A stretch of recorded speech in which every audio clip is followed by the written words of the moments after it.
30/1/2026 இப்படி எங்கள் காலேஜில் எல்லாரையும் அள்ளி போட்டுக்கிட்டு எங்கே கூட்டிகிட்டு போகிறாங்கன்னு போகிற வரைக்கும் எங்களுக்குமே தெரியாது. இந்த முடிவேற காற்றுல கலைஞ்சி ரொம்ப கடுப்பேற்றிட்டு இருந்துச்சு.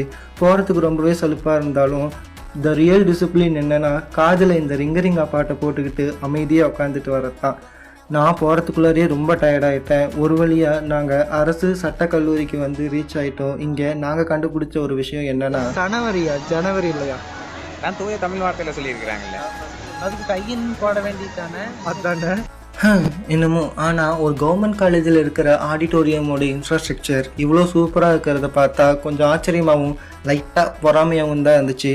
ப்ரோக்ராம் ஸ்டார்ட் பண்ணுறது கொஞ்சம் லேட்டானதுனால அவங்க போட்ட பாட்டுக்கு கூடயே நாங்களும் பாட்டு பாடி டைம் பாஸ் பண்ணிகிட்டு இருந்தோம். ஒரு வழியாக ப்ரோக்ராமும் ஸ்டார்ட் ஆனிச்சு. இதில் புலியாட்டம், சிலம்பாட்டம், மௌனமொழி நாடகம், இது பேர் என்னன்னு எனக்கு தெரியல, வில்லுப்பாட்டு மாதிரி நிறைய கலை நிகழ்ச்சிகள் நடந்தாலும் எனக்கு ரொம்பவே பிடிச்ச நிகழ்ச்சி என்னென்னா விநாயகா நாட்டியாலயாவுடைய நாட்டிய குழு அரங்கேற்றின பர்ஃபார்மன்ஸ் தான். மொத்தத்தில் சொல்லப்போனால் இவங்க தான் இன்றைக்கி நாளை ரொம்பவே ஸ்பெஷலாக்குனாங்கன்னு சொல்லலாம்.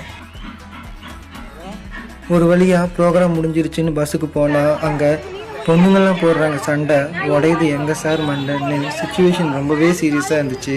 ஆனால் நாங்கள் இதெல்லாம் கொஞ்சம் கூட காதில் வாங்கிக்காமல் இந்த பாட்டுக்கு உட்காந்து வைப் பண்ணிட்டு இருந்தோம்.